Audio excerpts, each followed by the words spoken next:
At 75, the bitterest words you can hear don't come from strangers, but from your own flesh and blood.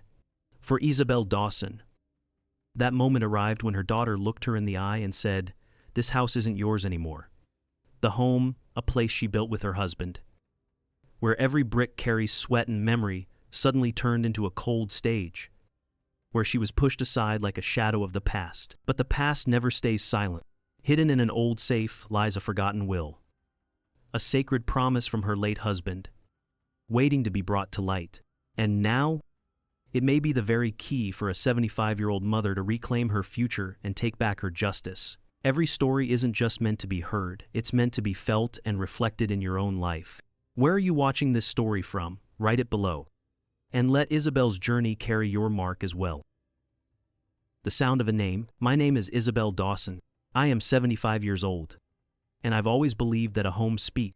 It whispers through the creak of a floorboard, hums in the old radiator, holds its breath in the quiet moments just before dawn. For the last year, my house has been trying to tell me something. I just didn't know how to listen. It started when my daughter, Kate and her husband, Brian, moved in. They came bearing gifts of concern and promises of care. "You shouldn't be alone, Mom," Kate had said, her hand covering mine. And I, in the echoing silence left by my husband James's passing, welcomed the noise. I welcomed the life. But the life they brought was not the one I knew. It was a life of cool grays replacing the warm floral curtains James and I had chosen. A life where the scent of Brian's sharp cologne from his new home office overpowered the familiar, comforting smell of old books and worn leather that had once been James's den. Small things. I told myself they were small things. A mother learns to make herself smaller to make room for her children, even when they are grown. The real shift, the first time I felt a cold little tremor of unease, came a month in. I was dusting the china cabinet in the dining room, my hand hovering over my own mother's tea set.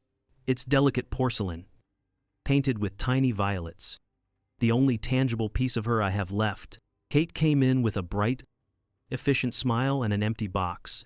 "Time to declutter, Mom," she'd announced. I tried to explain its importance, but she simply patted my hand with a gentle, weary patience. "Mom, I know it has sentimental value," she said, her voice soft and reasonable, "but we can't let memories hold back progress." Progress, that's what she called it. This slow, methodical erasure. I let her pack the tea set away. I stood by as the house began to shed the skin of my life, my memories, my marriage to James, and put on a new one, a skin that didn't fit me. I became a guest in the museum of my own past. I learned to live with the whispers. I told myself it was for the best, that this was the price of not being alone, and I might have gone on believing that, shrinking a little more each day. Until today, until 5 minutes ago, the conflict was, as it always is, over something small. My book club was meant to meet here next week, a tradition stretching back 20 years. When I mentioned it, Kate shook her head. "The new white rug," she said, "the risk of a spill. But this is my home." "Kate," I said, and the words felt foreign on my tongue, like a language I'd forgotten how to speak. "My friends." And that's when she stopped. She turned from the window, the afternoon sun creating a halo around her, making her look like an angel. But the look in her eyes was not angelic. It was the cool, appraising look of a landlady. She took a breath, a calm, measured breath, and then she said it. "Mom, we need to be realistic. Dad left this house to ME. Technically, this house isn't really yours anymore. Yours." The word landed in the quiet room and shattered everything. The sunlight, the dust motes, the 45 years of love and labor that held these walls up, everything, gone in the space of a single breath. To understand the weight of those words, to understand how they could bring a 75-year-old woman to her knees without ever laying a hand on her, I have to take you back, not just to the day they moved in, but to the day the seed of this moment was planted, long ago, by the very man we both love. Back to a promise made, and a promise misunderstood. Footsteps on the floorboards. The promise James made to Kate, or the one she believed he made, happened about 10 years ago. It was her 30th birthday. We were all in the kitchen, the air thick with the sweet smell of the chocolate cake I'd baked. James was beaming, proud as he always was of his daughter. He pulled a thick envelope from the drawer where we kept the important papers. "Look here, Katie," he said, his voice full of that warm, rumbling joy. He spread a document out on the table, a will he had drafted himself online. Amateurs, the both of us, thinking we could arrange a whole lifetime on a few sheets of paper. One day, he tapped a paragraph with his finger. "All this will be yours. This house. Everything. It's for you." I remember the smile that spread across Kate's face. At the time, I thought it was a smile of gratitude, of a daughter feeling the depth of her father's love. But looking back on it now, through the fog of what has happened, I see it differently. It wasn't gratitude. It was confirmation.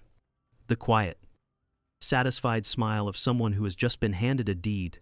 From that day on, something shifted in her. A subtle confidence took root, the kind that comes from knowing your future is secure, anchored to this plot of land, to these brick walls. She started talking about the house not as your house, but as the house, a small change in language, a world of difference in meaning. After they moved in, that quiet confidence began to reshape my world.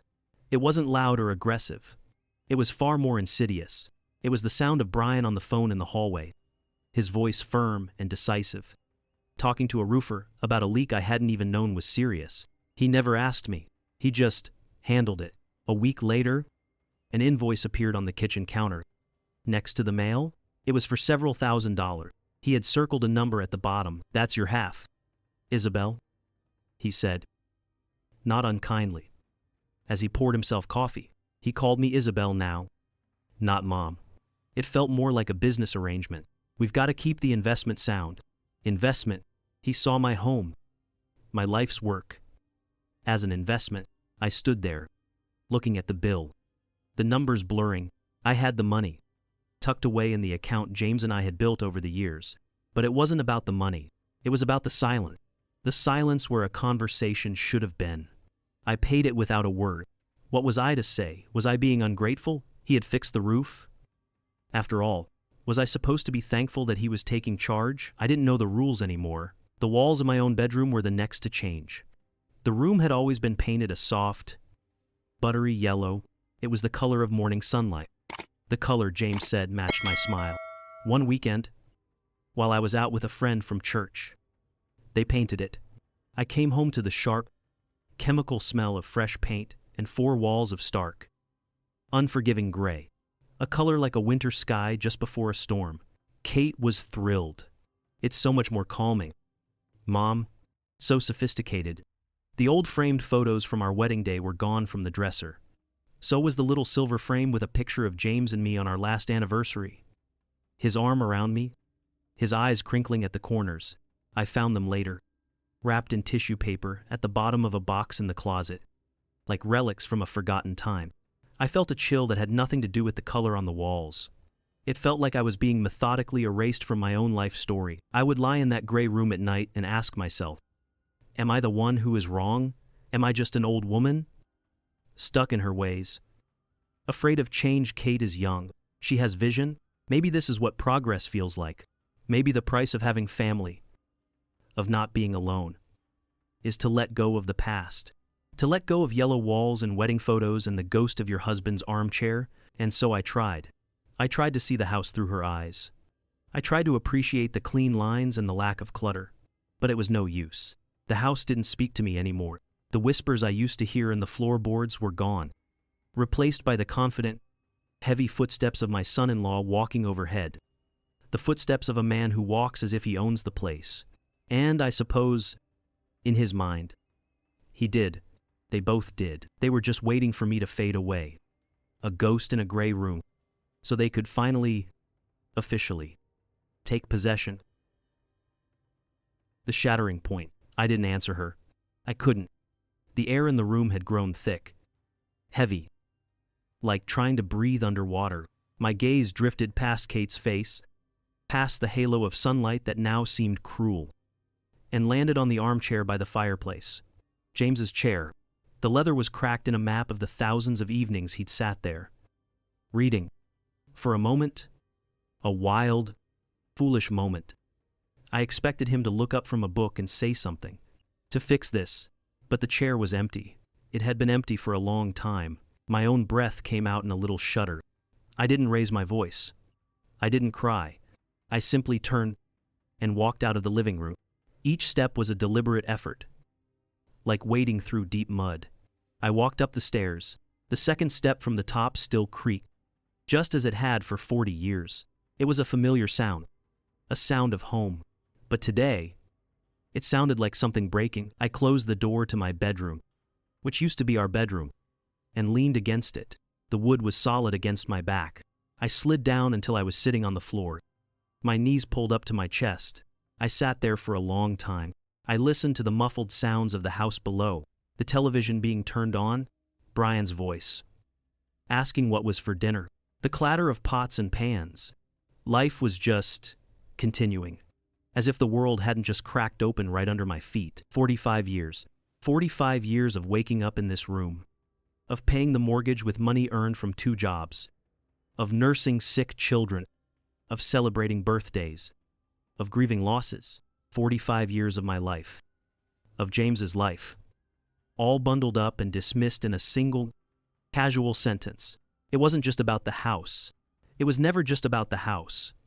It was about my name, my story, and my daughter.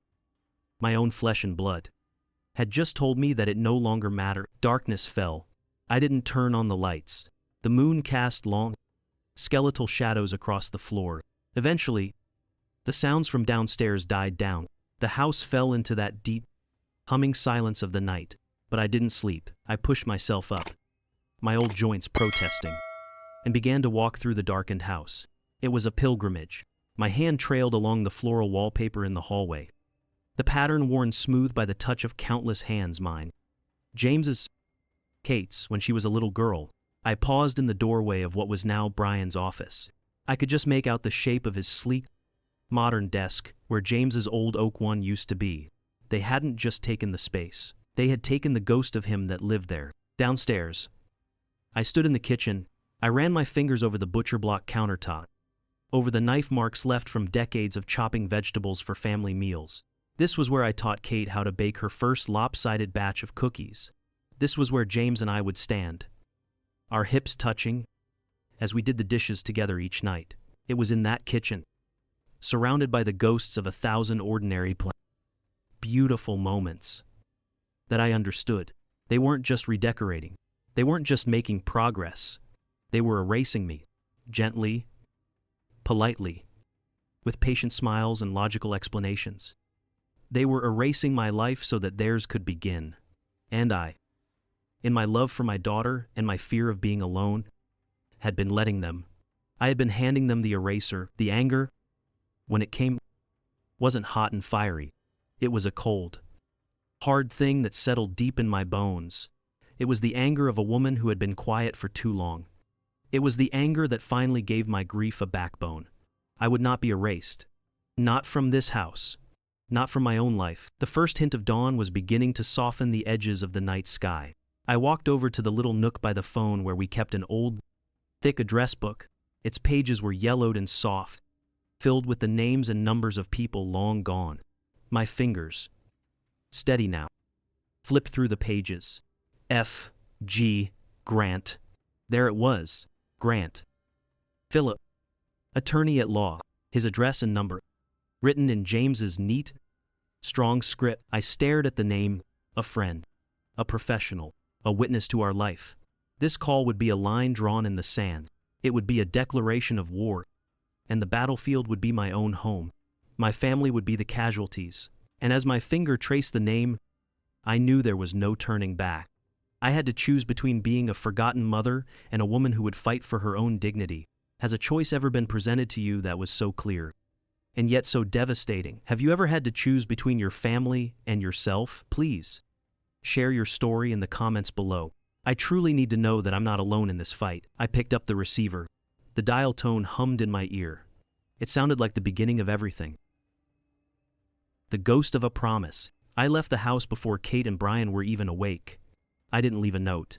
For the first time in a year, I didn't feel the need to explain my whereabouts. I just closed the front door quietly behind me and walked out into the cool morning air. The bus ride downtown felt strange, like I was seeing the world through new eyes. The familiar streets of our town looked different, sharper. I felt like a spy in my own life, on a mission whose outcome was terrifyingly uncertain. Mr. Finch's office was in one of those old, dignified brick buildings downtown, the kind with a heavy oak door and brass handles worn smooth by time. The air inside smelled of old paper, leather, and faint pipe tobacco. It was the smell of certainty, of things written down and made permanent. It was the exact opposite of how I felt. Alistair Finch had aged since I'd last seen him. At James's funeral, his hair, once peppered with gray, was now a soft, snowy white, but his eyes were the same kind, intelligent, and holding a deep sort of calm. He didn't rush me. He poured me a cup of tea, the steam warming my cold hands, and waited. Alistair, I began, my voice a little shaky. I need to see James's will, the final one. He nodded slowly, his gaze gentle but direct. I was wondering when you might call. Isabel. He retrieved a thick, cream-colored file from a tall metal cabinet. The name on the tab read, Dawson. James and Isabel. Seeing our names joined together like that, so formally, sent a pang through me. He laid the file on the polished surface of his desk. But he didn't open it right away. Instead, he leaned forward, his hands clasped. Before we look at the documents, Isabel, I think it's important you understand the context. James, he was a thoughtful man. He worried, especially in his last few years. I just nodded, my throat tight. He came to see me about 5 years ago. Alistair continued, his voice soft, almost conversational. He brought his old will with him, the one he'd written up himself a decade prior, leaving the house to Kate. I saw it. I whispered. He showed it to her. I know, and he came to regret that. Alistair said, not because he didn't love her. Lord, he adored that girl, but because he saw a change in her, a sense of entitlement. Perhaps, and he worried about you, Isabel. He worried about what would happen when he was no longer here to be your buffer. My eyes stung with tears. James had never said any of this to me. He had shouldered this worry alone. Alistair opened the file. He bypassed the first few pages and pulled out a document from the back. This is the final, legally executed will, signed and witnessed 2 months before he passed. James made a significant change. He turned the document so I could see it. My legal knowledge is next to nothing. But I saw the words, clear as day, under the section regarding the house. Life estate. What does that mean? I asked. It means, Alistair said, a quiet strength in his voice, that the house is yours, Isabel. Unequivocally, it is your property to live in, to manage, to enjoy for the entirety of your life. You can paint the walls purple if you wish. You can have your book club over every day of the week. No one can make a decision about this property without your consent. No one can ask you to leave. Upon your passing, and only then, does the ownership transfer to Catherine. Relief washed over me so intensely it almost buckled me. It was a physical sensation, like a heavy coat I didn't know I was wearing had just been lifted from my shoulders. It was true. My house was still mine. I wasn't going crazy, but it was what Alistair said next that truly anchored me. He leaned back in his chair, his eyes looking past me, as if seeing an old friend. I remember that last meeting so clearly. He said, James was frail, but his mind was sharp as a tack. He looked at me after we'd signed everything, and he said, Alistair paused, and for a moment, his voice sounded just like my husband's. Alistair, he said, I love my girl, but I worry about her impulsiveness, and I don't fully trust that husband of hers. Isabel is the heart of that house. She always has been. I have to know her peace is protected. A house is just wood and nails, but a home is peace, and I need to know my wife will always have her home. Thanks for watching. The tears I'd been holding back finally fell. They weren't tears of sadness, but of a profound, aching love James had seen it. He had known. Even when he was leaving this world, his last thoughts were of protecting me, of ensuring my peace. He had left me a ghost of a promise, a shield I didn't even know I had. So the first will, I managed to say, wiping my eyes, the one he showed Kate, it was a test. Isabel, Alistair said gently, a test of character. He hoped she would see it not as a future asset, but as a responsibility to care for you. He hoped she would grow into that responsibility. It was a father's hope. I sat there, the teacup cold in my hands, a test. And my daughter had failed. But in her failure, my husband had given me a gift. He hadn't just left me a house. He had left me my strength. He had left me my voice. And now, I finally knew how to use it. The unveiling. I asked them to meet me in the dining room that evening, not the living room, with its soft chairs and casual air. The dining room, the formal heart of the house, with the long mahogany table James had inherited from his father. It was a room for serious conversations, for toasts and for truths. They came in together. Kate and Brian. A united front. Kate had a slightly wary look in her eyes, but Brian's smile was confident, almost condescending. He probably thought this was about the book club incident, a small domestic squabble he would have to smooth over. He sat down as if taking his rightful place at the head of the table. I sat at the other end. The seat that had always been mine. The distance between us felt as vast as an ocean. I had placed my cell phone on the polished wood in front of me. We need to talk about the house, I began. My voice was steady. It didn't feel like my own. It felt calmer, colder. Mom, if this is about what I said, Kate started, her tone placating. I held up a hand. Let's just get some clarity first. I pressed a button on my phone. Mr. Finch. Are you there? I am. Isabel. A calm, familiar voice filled the room from the speakerphone. Brian's smile faltered. He sat up a little straighter. Mr. Finch, Kate asked, confused. Why is Dad's lawyer on the phone? Your father and I had many conversations over the years. Catherine. Mr. Finch's voice was gentle but firm, especially in the last few. He wanted to ensure everything was in perfect order to take care of your mother. Brian shifted in his chair. Everything is in order. The house was left to Kate. We all know that. Ah. Mr. Finch said. A universe of meaning in that one sound. That's the point of confusion we need to clear up. You see, the will Catherine saw 10 years ago was indeed a valid will at the time. However, it was not your father's final will. Silence. The only sound was the faint, rhythmic tick-tock of the grandfather clock in the hall, a sound I hadn't truly noticed in years. Kate stared at the phone as if it were a snake. Final will? What are you talking about? 5 years ago, your father executed a new will. Catherine, his last will and testament, in it. He was very specific about this house. He established what is known as a life estate for Isabel. That means this house, and everything in it, belongs to your mother, unequivocally, for the duration of her natural life. She has sole authority over it. You, Catherine, are what's known as the remainderman. You inherit the property only after she is gone. I watched my daughter's face. I saw the confident certainty drain away, replaced by a wave of disbelief. Then confusion, and finally, a flicker of panic. She looked from the phone to me, her eyes wide. No, she whispered. No. He promised me. He promised to provide for you. Kate, I said, my voice still quiet. And he did. But he provided for me first. This was his home. It is my home. Brian stood up so abruptly his chair scraped loudly against the wood floor. The illusion of the calm, in-control son-in-law was gone. His face was flushed, his eyes darting between me and Kate. This is ridiculous, he blurted out. This changes everything. We had plans. What plans? Brian, I asked, my gaze steady, and that's when the dam broke.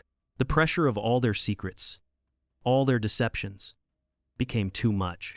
He started pacing, running his hands through his hair. You don't understand, he yelled, his voice cracking. He wasn't talking to me anymore, but to the room, to the universe. The job I lost it 6 months ago. The investments, they're gone. We're drowning in debt. We have nothing left. He stopped pacing and pointed a trembling finger at me. At the house around us. This was it. This was our way out. We were going to take out a mortgage. Pay off what we owe. Get back on our feet. It was the only way. I looked at Kate. She was sitting frozen, staring at her husband. Tears were streaming down her face, silent and hot. She wasn't looking at me with anger. She was looking at me with a dawning, devastating horror. The horror of a woman realizing the man she built her life with was a stranger. The horror of a daughter understanding she had been a pawn in a desperate, ugly game. And perhaps, most terribly of all, the horror of a child realizing she had failed the one simple test her father had ever given her: to be kind, to be decent, to simply take care of her mother. The weight of mercy. After Brian's confession, the air in the dining room grew thick and heavy, so dense you could taste the bitterness of it all. It was like the stillness after a tornado has passed, leaving behind a landscape of wreckage and disbelief. Brian slumped back into his chair, a man utterly deflated. The blustering anger, the panicked excuses, all of it had evaporated, leaving behind the hollow, gaping shame of a man who has been seen for exactly what he is. Kate hadn't moved a muscle. She sat with her hands limp in her lap, her face a mask of tear-streaked devastation. She looked like a little girl who had just shattered a priceless family heirloom, staring at the pieces, knowing it could never be made whole again. In a way, she had. From the speakerphone, Mr. Finch's voice was a quiet anchor in the chaos. Calm and steady. "Isabel," he said gently, not rushing me, giving the silence the respect it deserved. "What would you like to do?" What did I want to do? The question echoed in the vast, silent cavern that had just opened up inside of me. A part of me, a small, hard knot of anger deep in my gut, had a very clear answer. It wanted to rage. It wanted to scream about the sleepless nights, the feeling of being an intruder in my own home, the casual cruelty of having my life packed away into boxes. It wanted to tell them to gather their things and be gone by morning. It wanted to see them face the cold, hard reality they had tried so desperately to escape. A reality they had been willing to sacrifice my peace for. That part of me wanted justice. The kind of sharp, clean justice that leaves no room for doubt or pity. It would have been so easy, so satisfying. But then my eyes settled on my daughter, really settled on her, and the woman who had said those terrible words to me began to fade. The stranger with cool, calculating eyes dissolved, and in her place, I saw Katie, my Katie. Suddenly, I was seeing a lifetime of memories, layered one on top of the other like old photographs. I saw her at 5.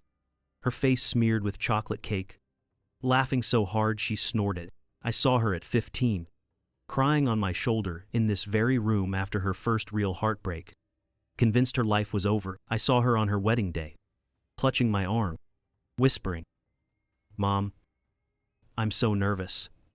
Her face shining with a hope so bright it almost hurt to look at. Where had that girl gone? When did the weight of the world, the fear of not measuring up, the pressure to have more and be more, start to chip away at her? Had her husband's desperation become her own? Or was this something that had been dormant in her all along? A weakness of character I had failed to see. Or perhaps failed to correct. The questions were a swarm of bees in my head, each one with its own sting. I closed my eyes. A habit I've had since I was a child, when the world becomes too much. I pictured James. I could almost feel his presence in the room. A warm, solid weight beside me. What would he do? James was a man of principle. A man who believed in right and wrong as clearly as he believed in the sunrise. He would have been furious, his disappointment a palpable force. His voice would have been low and rumbling with it. But then he would have looked at his daughter's brokenness, and his anger would have given way to a deep, sorrowful ache. He would have wanted to fix it, to gather up the shattered pieces and glue them back together, because that's what fathers do. But I knew, with a certainty that settled deep in my bones, that some things cannot be fixed by others. Some things, when they are broken this badly, have to be rebuilt from the foundation up, by the very hands that caused the destruction. Is forgiveness weakness? The question hung in my mind. Was it my job as a mother to shield her from the consequences of her choices? If I made this easy for them, would I simply be enabling this behavior, teaching them that lies and manipulation have no lasting price? Or was this a moment for grace, the kind of messy, complicated, difficult grace that family, at its best and its worst, demands of us? A grace that doesn't excuse, but allows for the possibility of change. I opened my eyes. The path forward was not clear, but the first step was, it was not about what I wanted in that moment of white-hot anger. It was about what was right, for me, for them, and for the memory of the man who had loved us both so fiercely. My voice, when it came, was quiet, but it seemed to fill the entire room. It didn't tremble. It cut through the heavy silence with a calm I didn't know I possessed. I spoke to them, not to the phone. You will have 90 days. Brian's head snapped up, his eyes wide with a flicker of disbelief. Kate's quiet, sobbing hitched, and she slowly lifted her gaze to meet mine. 90 days, I repeated, holding their eyes, not letting them look away. To find a new place to live, to find honest work, to begin to sort out this terrible mess you have made. I will not have you on the street. I am your mother. My eyes locked with Kate's, but I will not have you in this house. Not like this. This home, your father's legacy, will not be the collateral for your deceptions. The words were hard.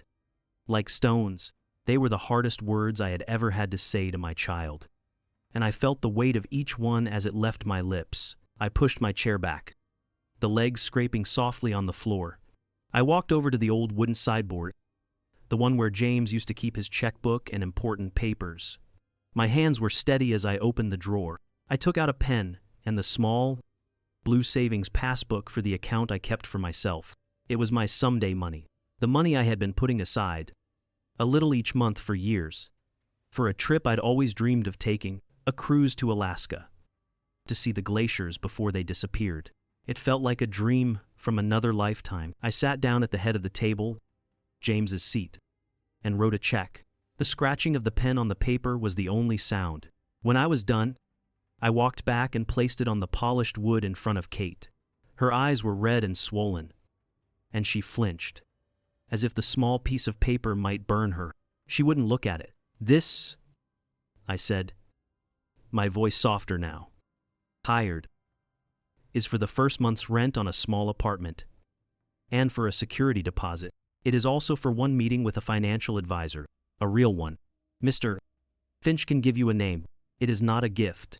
It is an investment in the hope that you can learn to stand on your own 2 feet. It is the last help I will give you. The rest you must do on your own. I turned and walked back to my end of the table, to my phone. Thank you. Mr. Finch, I believe we are done here. Of course, Isabel, he said, his voice full of a warmth and respect that felt like a balm on my raw, frayed nerves. You are a strong woman. James would be proud. You know where to find me. The line went dead. I looked at my daughter and son-in-law, 2 broken people sitting in the wreckage of their own making, at my dining room table. There was no victory in this. There was no triumph. There was only a profound and desolate sadness. I had won back my house, but I was not sure if, in doing so, I had just lost my family forever. The long goodbye, the 90 days that followed were the strangest of my life. The house became a sort of purgatory, a waiting room where we were all serving out a sentence. The storm had passed, but the air was still thick and heavy with unspoken things. We lived as polite ghosts under the same roof. There were no more arguments, no more declarations, just a heavy, careful silence. We moved around each other with a fragile sort of choreography. If I was in the kitchen, Kate would wait until I was finished before she came in to make her coffee. If Brian was on the phone in the living room, I would take my book and sit on the porch. We were 3 people sharing a space, but we were no longer a family. The lines had been drawn too clearly for that. Kate tried, in her own clumsy way. It started a week after the meeting. I came downstairs one morning to find a single gardenia from my bush floating in a small bowl on the kitchen table. It was my favorite flower. There was no note. It was a silent offering, a white flag. I appreciated the gesture, I suppose, but it felt like placing a bandage on a wound that went clear to the bone. I poured my coffee and sat at the table, the sweet, heavy scent of the flour filling the air, but it didn't change anything. Another time, she bought groceries and tried to refuse the money I offered. Please. Mom, she whispered, not looking at me. Let me do this. I pushed the bills gently back into her hand. The agreement was clear. Catherine, I said, my voice quiet but firm, we handle our own expenses. It wasn't about the money. It was about the boundary. A boundary I had paid a terrible price to build, and one I would not allow to be blurred again. Not even by a gesture of kindness. I saw the hurt flicker in her eyes before she turned away. Each of these moments was a small death. Brian was harder to read. He mostly stayed out of my way, retreating into his office or leaving the house for long periods. The booming confidence was gone, replaced by a quiet, hollowed-out demeanor. Once, I saw him standing in the den, just looking at the empty space where James's bookshelf used to be. He didn't know I was there. In that moment, he just looked like a man who had gambled everything and lost. I felt a flicker of something, not sympathy. Exactly. But a sad sort of understanding. Desperation makes people do ugly things. I knew that better than anyone now. The days bled into one another. They were filled with the sounds of packing tape being stretched and pulled, the dull thud of boxes being sealed. I watched as the life they had brought into the house was slowly packed away. The sleek gray curtains came down, revealing the ghosts of James's old floral ones on the wall. The modern lamps and stark furniture disappeared, leaving empty spaces that seemed to breathe a sigh of relief. The house was slowly returning to itself, and so was I. The last day was overcast. The sky, the color of slate. The moving truck parked in the driveway looked enormous. Final, I stayed in my room, listening to the heavy footsteps of the movers, the scraping of furniture, the curt directions from Brian. I didn't want to watch. Late in the afternoon, the house fell silent. I knew it was time. I walked down the stairs, my hand gripping the banister. Kate was standing by the front door, her purse slung over her shoulder. The living room behind her was bare, except for my old furniture, which now looked tired and out of place in the vast emptiness. She looked smaller, somehow lost. Well, she said, her voice thin. That's everything. I just nodded. There was nothing left to say. All the words had been used up. She fumbled in her purse and pulled out a key. My house key. She held it out to me. Her hand was trembling. I'm sorry, Mom, she said. And this time, her voice broke. The tears that fell were real. I knew they were. They were tears of regret, of shame, of a daughter who finally understood the wreckage she had caused. I took the key from her. Our fingers brushed for a moment. It felt like touching a stranger. I know, I said. It was all I could offer. Take care of yourself, Catherine. She gave a small, choked sob, then turned and walked out the door, not looking back. I watched through the window as she got into her car, where Brian was waiting. I watched as they drove down the street, past the oak tree James had planted when Kate was born. I watched until the car turned the corner and disappeared from view. The front door was still slightly ajar. I reached out and closed it. The click of the lock echoed in the empty house. It was the loneliest sound I had ever heard. A chapter of my life was over. I was free. But freedom also meant I was alone. Do you think I was too harsh, or was this something that had to be done? Please, let me know your thoughts in the comment. Sometimes, the voices of fellow travelers are the brightest light we have. The sound of silence. The first week, the silence was a roar. It was louder than any argument, thicker than any tension.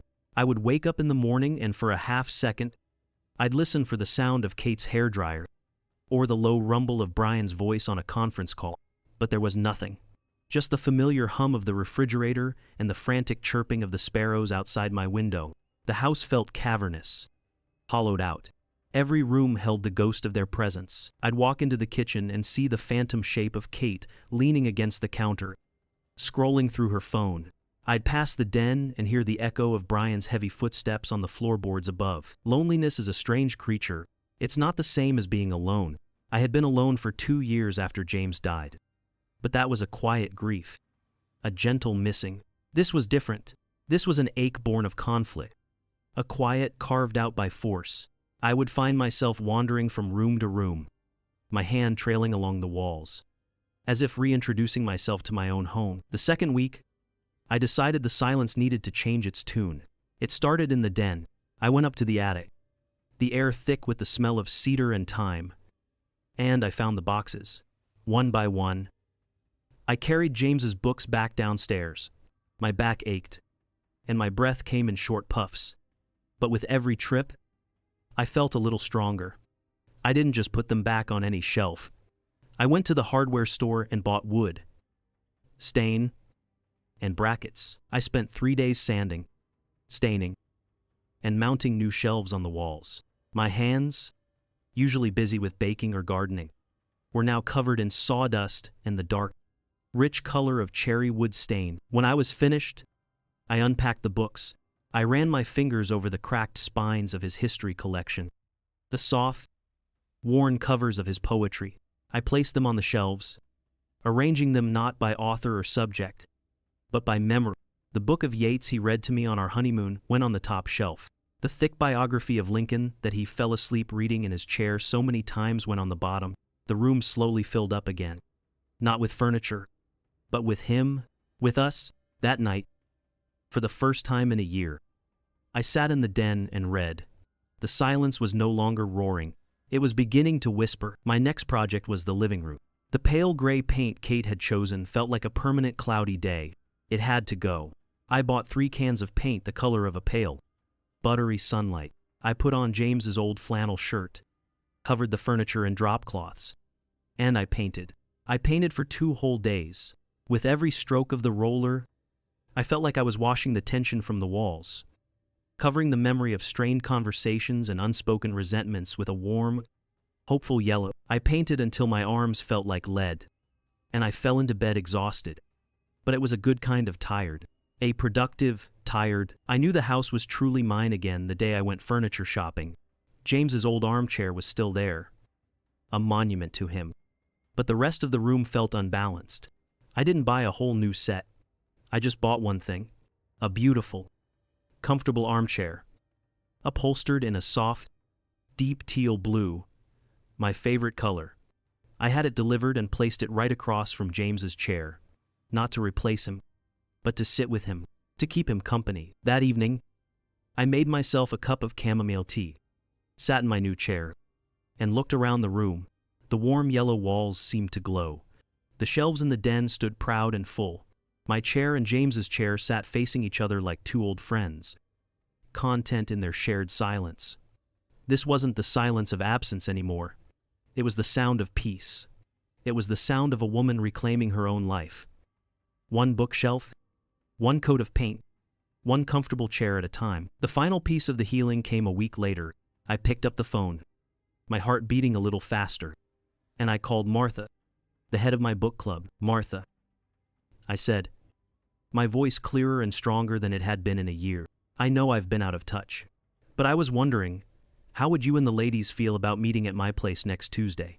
There was a delighted shriek on the other end of the line. And for the first time, when I thought about people filling my home, I didn't feel a flicker of anxiety. I felt a surge of joy. Next Tuesday came, and the house was filled with the one thing it had been missing most: laughter. The sound of my friends' voices, their warm and easy chatter, bounced off the newly painted yellow walls. We sat in the living room, drank tea, and argued good-naturedly about the ending of a novel.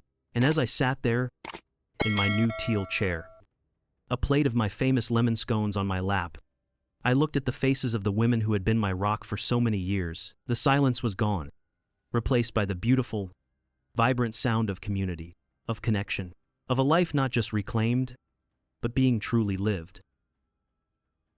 A letter in the mailbox. 6 months passed. Autumn bled into a quiet, cold winter, and winter slowly softened into the damp promise of spring. Life found a new rhythm, a rhythm dictated not by the needs of others, but by the rising of the sun and the simple desires of my own heart. The silence in the house was no longer a hollow ache. It had become a gentle, companionably quiet. It was the quiet of reading a book without interruption, of listening to the rain patter against the window panes, of simply being. I had my friends from the book club over every other Tuesday. Their laughter filled the rooms, a welcome and healing sound. I was not lonely, but I was still a mother, and a mother's heart always has a room that waits, whether she wants it to or not. I had heard nothing from Kate or Brian since the day they left.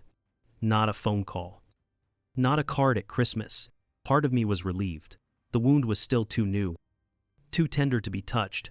But another part, a smaller, more stubborn part, felt the absence like a phantom limb, an ache for something that was no longer there. Then, on a Tuesday, in late April, it came. I was bringing in the mail, sorting through the usual circulars and bills, when I saw it.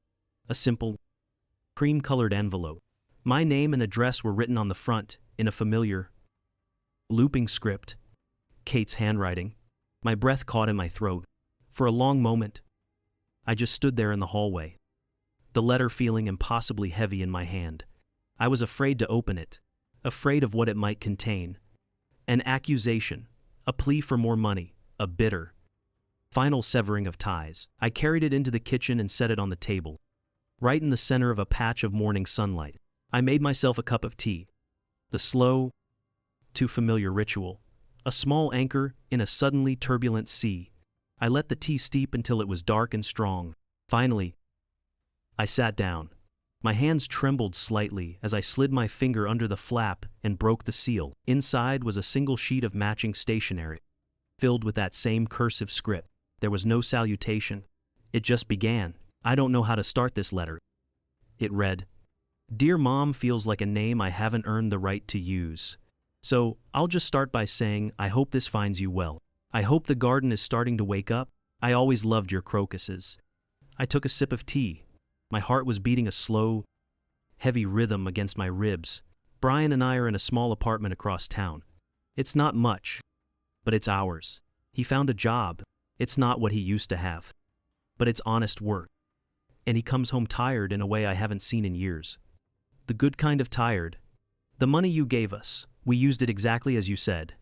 The financial advisor was a stern, no-nonsense woman who looked at our finances and told us we had been living in a fantasy. She was right. We've been going to counseling, both of us, together and separately. There were a lot of ugly truths we had been hiding from each other, and from ourselves. I learned that my fear of failure was so big, it made me selfish, and my selfishness made me cruel. There is no other word for it. I had to stop reading for a moment. I closed my eyes. The words on the page were simple, direct. There was no drama, no attempt to garner sympathy, just a flat, unvarnished telling of the truth. I continued. I think about that day in the dining room all the time. I've gone over it in my head 1,000 times. I used to tell myself that I did what I did because I was desperate, because I was scared. And that's true. But it's not the whole truth. The whole truth is that I felt entitled. For years, I walked around with the belief that this house was my safety net, my birthright. I saw it as a thing, a possession that was owed to me. I never once stopped to see it for what it truly was: your home, a home you and Dad built. I took your love and your safety for granted. And I tried to turn it into a commodity. I don't know if you can ever forgive me. I'm not sure I can forgive myself. I'm not writing to ask for anything. Not for money. Not for help. Not even for you to let us back into your life. I'm writing because you deserve to know that you were right. You did the hardest thing a mother can do. You let your child face the consequences of her own actions. You let me fall. And it's only now, trying to get back up, that I'm starting to understand what it means to stand on my own. Maybe one day, I'll be a person you can be proud of again. Maybe one day, we can have a cup of tea and talk about the crocuses. Until then, I just hope you are at peace. Kate. The letter lay on the table. The steam from my tea had made a small, damp ring on the wood. I read it again, and a third time. And then, the tears I hadn't shed on that terrible night finally came. They weren't tears of anger or grief. They were the cleansing tears of a complicated, painful, and profound release. A release of a burden I didn't even know I had been carrying. The burden of a daughter's unworthiness. She was changing. She was growing. The fall had been hard. but she was learning to climb. I didn't write back that day. Or the next. The words needed time to settle. The hurt was still there. A deep, old bruise that might never fully fade. But for the first time in a very long time, it was joined by something else.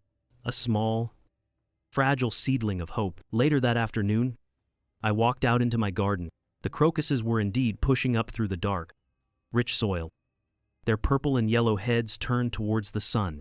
I knelt down, the damp earth cool against my knees, and I gently touched one of the petals. I thought of James. I thought of Kate as a little girl, helping me plant these very bulbs. Her hands covered in dirt, and for the first time since that awful day, I smiled. A real, genuine smile that reached my eyes. Forgiveness, I realized, wasn't a destination you arrived at. It wasn't a door you unlocked and walked through. It was a path, along the winding path you chose to walk each and every day. And my daughter, it seemed, had just taken her first step onto it. And perhaps, just perhaps, I could take mine. My name on the deed. It's summer now, the kind of deep, patient summer we get here in the South, where the days are long and the air is thick with the scent of honeysuckle and warm earth. I'm sitting on my front porch, in the old wooden rocking chair that James used to sand and varnish every other spring. A tall glass of iced tea, sweating in the humidity, sits on the small table beside me. From here, I can see my gardenia bush, heavy with creamy white blossoms. The house is quiet, but it's a peaceful quiet. It's the sound of a home breathing. My book club met here yesterday. The house was filled with the warm, bubbling sound of their laughter, a sound that chased away the last of the stubborn ghosts. We sat in the living room, with its sunny yellow walls, my teal chair and James's old leather one sitting like benevolent grandparents overseeing the proceedings. Martha, as always, argued that the protagonist was a fool, while Eleanor defended him with a passion that made her spectacles fog up. I just sat back, a plate of warm scones in my lap, and I listened. I felt a sense of rightness, of things having settled back into their proper places after everyone had left, and the house was quiet again. I found myself thinking about the long journey it took to get back to this simple, peaceful moment. It wasn't just a fight for a piece of property. It was a fight for the very definition of a home, of a family. I look at my friends, women my age who have raised children, buried husbands, and navigated the treacherous waters of life, and I see a common thread. As mothers, our love is an ocean vast, deep, and unconditional. We give and we give, because it is in our nature. But I've learned that respect is not the same as love. Respect is the shoreline. It's the firm ground that tells the ocean where it must stop. We teach our children how to fly. We give them wings built from our own sacrifices. But we must also teach them where the nest is. We must teach them that it is a place to be honored, not conquered. And sometimes, the hardest and most loving lesson we can teach them is the one about consequences. It's a lesson that says, I love you enough to let you fall, so that you may learn the value of standing on your own 2 feet. Kate's letter is tucked away in my bedside table now. I've read it many times. It's a letter of small, hard-won truths. She wrote about her new, smaller apartment, about the surprising satisfaction of paying her own rent. She wrote about the difficult sessions with a therapist, about unpacking a lifetime of assumptions. She wrote about Brian, who is working a humbler job now, and how they are learning to talk to each other about fear instead of hiding behind anger and entitlement. I think about her, my daughter, and the lessons she is learning. The house, this beautiful, sturdy house, was never meant to be an inheritance in the way she thought. It wasn't a prize to be claimed. It is a legacy, and a legacy cannot be owned. It can only be honored. A legacy is the sum of all the love, all the sacrifices, all the quiet, ordinary moments that came before. Kate, and perhaps many in her generation, confused the value of a property with the value of a family. They saw the deed, but they couldn't see the decades of devotion that gave it its true worth. This world we live in now moves so fast. It's all about progress, about what's next. about acquiring more. It's a world that encourages us to look forward so relentlessly that we forget to look back. We become so obsessed with the idea of owning things: a bigger house, a newer car, a better life, that we forget how to simply belong. We forget that our roots are what keep us from blowing over in a storm. But in the end, what truly defines us isn't what we have in our hands. It's how we treat the hands that once held us. It's the respect we show for the foundations laid for us by those who came before. I haven't written back to Kate yet, but I will. Soon. I don't know what the future holds for our relationship. It will never be what it was. But perhaps, in time, it can become something new, something truer, built on the hard ground of respect instead of the shifting sands of assumption. Healing is a slow, quiet process. Much like a garden, you can't rush it. You can only tend the soil, provide a little sunlight, and have faith. I take a slow sip of my iced tea. The sun is beginning to dip lower, painting the sky in shades of orange and soft purple. The cicadas are starting their evening chorus. I am Isabel Dawson. I am 75 years old, and this is my home, not because of a will or a legal document, but because every brick was laid with love, and every memory is protected by dignity. My name is on the deed, yes, but more importantly, I have finally found my own name again, written in the story of my own life, and I am at peace. And so, Isabel Dawson's story comes to a close, not with a perfect, tidy bow, but with the quiet, resilient hope of a garden in early spring. What do you think of Isabel's final choices? Would you have done anything differently in her shoes? Was her mercy a sign of strength? Or should justice have been more severe? Please, share your thoughts in the comments below. I truly do read every single one. Your perspectives bring these stories to life in ways I could never imagine on my own. If this story resonated with you, if it made you feel something deep in your soul, please take a moment to like this video. Share it with someone you believe it will touch. And, if you haven't already, subscribe to Deepucator Stories and ring that notification bell so you never miss a journey into the human heart. Thank you for walking this path with Isabel and with me today. I'll see you in the next story, and who knows, maybe next time, it will be about you.